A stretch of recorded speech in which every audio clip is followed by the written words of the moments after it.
Damai sejahtera Allah yang melampaui segala akal, itulah yang menguasai hati dan pikiran saudara di dalam Kristus Yesus Tuhan kita. Amin. Selamat hari Minggu saudaraku dan salam sejahtera kepadamu. Apa kabar? Horas madihamu salahutnah. Firman Tuhan nas khotbah yang menyapa kita di minggu hari ini tertulis dalam kitab Mazmur pasal 32 dimulai dari ayat 8 sampai ayat 11. Dikatakan begini saudaraku. Aku hendak mengajar dan menunjukkan kepadamu jalan yang harus kau tempuh. Aku hendak memberi nasihat, mataku tertuju kepadamu. Janganlah seperti kuda atau bagal yang tidak berakal, yang kegarangannya harus dikendalikan dengan tali res dan kekang. Kalau tidak, ia tidak akan mendekati engkau. Banyak kesakitan diderita orang fasik, tetapi orang percaya kepada Tuhan dikelilinginya dengan kasih setia.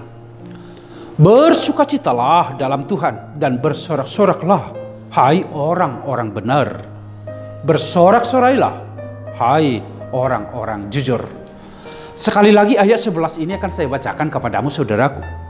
Bersukacitalah dalam Tuhan dan bersorak-soraklah, hai orang-orang benar.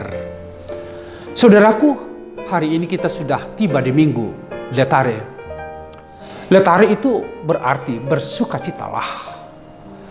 Sebuah ajakan, sebuah undangan kepada semua kita supaya memasuki hidup bersukacita di dalam Tuhan. Esensi dari Letare ini bukan hanya sekedar rasa, bukan hanya sekedar pikiran, bukan hanya sekedar keinginan yang terpenuhi. Tetapi esensi yang sesungguhnya adalah hidup batiniah, jiwa yang dibebaskan dan dimerdekakan, hati yang lapang dan lega, penuh kegembiraan. Itulah sesungguhnya esensi dari bersukacita itu, saudara-saudaraku. Sama seperti yang diungkapkan oleh nas khotbah kita hari ini. Ajakan supaya bersukacita di dalam Tuhan. Sesungguhnya ini adalah doa syukur dari pemazmur kepada Tuhan. Dia bersyukur kepada Tuhan karena dia tahu dosanya telah diampuni oleh Tuhan, saudara-saudaraku. Esensi ini tidak akan pernah hilang dari siapapun dan tidak pernah diambil oleh siapapun. Karena itu yang dilakukan dan yang melakukan itu adalah Tuhan, karya Tuhan di dalam kehidupan Daud. Pernah pada masa kejayaan Daud, dia melakukan dosa yang tersembunyi di mata Tuhan. Dia melakukan kesalahan di mata Tuhan. Dan dia sadar, selama Daud menyimpan dosa-dosanya dan kesalahan-kesalahannya di hadapan Tuhan pada masa lampau, hidupnya hampa sukacita. Malah hatinya tersiksa, hidupnya gelisah. Dia tidak ada ketenangan dan kepuasan di dalam kehidupan. Selalu merana karena dia menyimpan dosa-dosa kepada Tuhan. Tetapi dia sadar, dia membangun sebuah kesadaran bahwa selama saya menyimpan dosa-dosa saya ini, hidup saya akan gelisah. Sehingga dia datang dan dia menyesali dosa-dosanya, mengungkapkan segala dosa-dosa yang dilakukan kepada Tuhan. Dan pada saat yang sama, Tuhan datang menyambutnya dan mengampuni dosanya. Pada masa itu, Daud bersukacita. Dia mengalami hidup yang cerah, hati yang gembira. Itu yang dialami oleh Daud, saudaraku. Apa yang menjadi inspirasi dari nas ini kepada kita? Bila Anda mau bersukacita, jangan pernah menyembunyikan dosa-dosamu di hadapan Tuhan. Bila kita mau menerima sukacita, jangan pernah menyimpan kesalahan-kesalahan masa silam kepada Tuhan. Tetapi ungkapkanlah, nyatakanlah itu. Datanglah kepadanya. Sesalidah itu, maka tangan Tuhan akan terbuka, menerima kita, memberikan kita hidup, memberikan saudara keselamatan itu, saudaraku. Pintu kedamaian hati, pintu kegembiraan sukacita di dalam kehidupan adalah jujur kepada Tuhan. Mengungkapkan apa yang menjadi dosa-dosa, datang kepadanya, sesali dosa kita. Saudara-saudaraku yang saya kasihi di dalam Kristus Yesus, inilah kodrat kita. Manusia hidup selalu jauh dari Tuhan. Dan Tuhan membuat sebuah perumpamaan tentang kehidupan kita. Sama seperti seekor domba yang tersesat, yang hilang, menuntun jalannya sendiri. Tapi saudara-saudaraku, ada Tuhan yang mau mencari, ada Tuhan yang mau menemukan kita. Dia meninggalkan domba yang 99, mencari domba yang satu. Dia menemukan domba yang sesat itu. Dia menaikkan domba yang sesat itu ke bahunya dan membawa pulang kepada persekutuan domba-domba lain, yaitu kehidupan. Itu adalah gambaran kasih karunia yang begitu hebat, anugerah Tuhan yang begitu dahsyat kepada kehidupan sebagai bukti bahwa Tuhan mengasihi setiap orang. Kita jauh dari kehendaknya.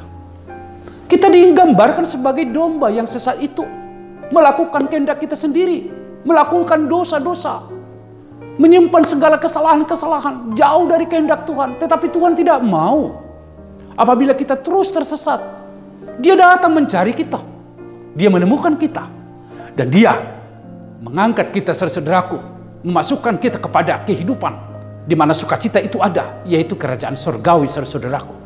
Itulah, saudaraku, tangan pengampunan Tuhan terbuka kepada setiap orang yang mengaku dosa saja dan yang menyesali dosa-dosanya, dan dia akan memperoleh keselamatan itu, saudaraku. Itulah yang disampaikan oleh Nas Khotbah kepada kita hari ini, saudaraku. Oleh karena itu paling tidak ada 3 hal yang menjadi ajakan kepada kita. Mereka yang mau menerima hidup sukacita adalah mereka yang mau diajar dan dituntun oleh Tuhan. Siapa yang tahu perjalanan kehidupan kita besok? Dan ternyata kehidupan kita itu selalu melakukan apa yang kita inginkan. Jalan yang kita jalani untuk besok mungkin saja ada jalan yang lurus dan ada jalan yang berliku. Ada jalan yang mendaki dan ada jalan yang menurun. Ada jalan yang besar dan ada jalan yang sempit. Itu akan kita jalani. Tetapi siapa yang tahu tentang itu semuanya? Tidak ada. Dan siapa yang dapat menjalani itu, saudaraku? Mungkin kita akan tersesat kalau kita berjalan sendiri. Tetapi kalau kita menerima didikan Tuhan dan kita menerima tuntunan dari Tuhan, maka semua jalan itu akan bisa kita jalani dan sampai kepada tujuan. Itu adalah kasih karunia dari Tuhan. Dan di sana akan kita memperoleh sukacita. Orang yang bersukacita itu adalah orang yang menerima didikan dan orang yang mau dituntun oleh Tuhan. Maukah saudara dituntun oleh Tuhan di dalam kehidupanmu? Katakan amin. Saya berkata amin. Tuntunlah kehidupan saya. Itu yang pertama, saudaraku.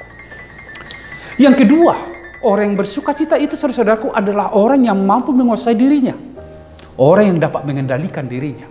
Atau dalam istilah lain, orang yang memiliki hidup disiplin. Tidak liar, saudaraku. Kenapa kita katakan begitu, saudaraku? Karena sesungguhnya Tuhan sudah memberikan kita kemerdekaan dan keselamatan. Tetapi biarlah orang yang merdeka, yang diselamatkan ini, saudaraku, tidak semena-mena berlaku dosa, melakukan dosa di hadapan Tuhan. Biarlah kemerdekaan yang diterima dan kebebasan yang diterima dari Tuhan itu dilakukan untuk melayani Tuhan, untuk dekat kepada Tuhan, untuk intim bersama Tuhan, untuk selalu hidup di dalam takut akan Tuhan. Janganlah ada orang yang melakukan kebebasan kemerdekaan itu untuk bebas melakukan dosa-dosanya. Itu tidak diinginkan oleh Tuhan. Dan bagi mereka itu adalah orang fasik yang akan menderita di dalam kehidupannya. Tetapi bagi kita, biarlah dengan hidup yang diberikan kemerdekaan, kita maknai untuk melakukan apa yang menjadi kehendak Tuhan di dalam kehidupan itu. Maka di sana kita akan menemukan sukacita. Yang ketiga, saudaraku, di dalam kehidupan ini, kita sudah menerima pengampunan dari Tuhan.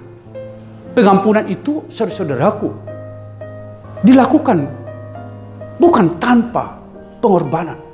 Dia berkorban. Bahkan dia mati. Mati digantung di kayu salib. Sehingga pengorbanan dan kematian Kristus itu adalah sebagai tanda kos dari pengampunan yang dari Tuhan berikan. Sungguh sangat berharga. Dan tidak ternilai dengan apapun, saudara-saudaraku. Oleh karena itu, bila saudara diampuni, maka lakukanlah keselamatan yang dari Tuhan itu dengan ketekunan dan kesungguhan untuk setia kepada Tuhan, berlaku dengan kehendak Tuhan. Saudaraku, ingatlah, dosamu telah diampuni oleh Tuhan. Artinya, apa ini bagi kita? Jangan katakan, Tuhan, saya penuh dosa. Tuhan, ada dosa tersembunyi di dalam kehidupan saya. Tuhan, ada kesalahan-kesalahan yang saya lakukan pada masa silam, dan itu saya sembunyikan. Bagaimana mungkin lagi saya datang menghampirimu? Jangan katakan begitu, saudara-saudara. Tetapi dengan sadar, datanglah, akuilah itu, sampaikanlah itu, dan sesalilah itu. Maka saudara juga akan diampuni Tuhan. Akan mendapat bahagia dari pengampunan itu sendiri. Atau di dalam kehidupan ini, begitu saya berdosa sekali, bagaimana saya menghampirimu Tuhan, saya takut. Mungkin Tuhan tidak menerima saya lagi. Ada kekotoran, kenajisan yang saya lakukan di dalam kehidupan, bagaimana saya mungkin melakukan itu lagi untuk datang kepada Tuhan. Sehingga kita dengan alasan seperti itu semakin menjauh dan menjauh kepada Tuhan. Tidak, saudara-saudaraku. Kalau kita sudah mengetahui dan sadar akan itu, justru itu yang mendesak diri kita untuk semakin cepat datang dan sungguh kepada Tuhan. Akui, ya Tuhan, aku sudah berdosa kepadamu. Ya Tuhan, sungguh kesalahan-kesalahan pada masa lampau ada di dalam kehidupanku. Ya Tuhan, saya datang kepadamu. Saya menghampiri Engkau. Saya merebahkan diri di hadapanmu, Tuhan, bersembah sujud kepadamu. Ampunilah aku ya Tuhan. Aku menyesal dengan dosa-dosaku. Bila itu yang kita katakan, saudaraku, yakinlah dan percayalah, Tuhan akan mengampuni saudaraku. Tuhan akan membuka pintu kerajaannya bagimu, saudara-saudaraku. Sehingga pada ketika Tuhan sudah menemukan engkau, mengampuni dosamu, memberikan pintu kerajaan bagimu, maka sukacita akan kamu alami di dalam kehidupan ini, saudara-saudaraku. Amin. Biarlah itu kita bangun di dalam kehidupan ini. Oleh karena itu, saudara-saudaraku, selagi waktu masih Tuhan berikan kepada kita, mari kita maknai waktu ini untuk mengakui dosa-dosa kita, menyampaikan dan menyesali segala dosa kita kepada Tuhan, dan memohon, ampunilah aku ya Tuhan. Di sana Tuhan akan menyambutmu, Tuhan akan memelukmu dengan kasih setia, dan Tuhan akan menyelamatkanmu, saudara-saudaraku. Tuhan memberkati kita semua. Amin. Kami bersyukur atas firman kehidupan yang telah menyapa kami. Sungguh kami bersuka cita karena pintu pengampunan Tuhan selalu terbuka kepada kami hingga saat ini. Tuhan, kami adalah orang yang berdosa, penuh kekotoran di hadapan-Mu. Sering sekali hidup kami najis di hadapan-Mu. Ya Tuhan, semua ini kami akui, kami sampaikan kepada Tuhan. Dan kami menyesali segala dosa-dosa kami. Oleh karena itu Tuhan, kasihanilah kami. Ampunilah dosa-dosa kami ini, supaya kami mengalami hidup sukacita di dalam Tuhan. Biarlah Engkau yang memimpin kami, menuntun kami, menguasai kehidupan kami. Sehingga di dalam perjalanan dunia ini, kami selalu takut kepada Tuhan, berbuat benar dan adil, mengikuti kehendak Tuhan. Ya Tuhan, berkatilah seluruh umat-Mu. Berkatilah kami semuanya. Hidup kami dicerahkan oleh firman-Mu. Dan melalui firman-Mu, kami semakin dekat, iman kami semakin intim bersama dengan Tuhan.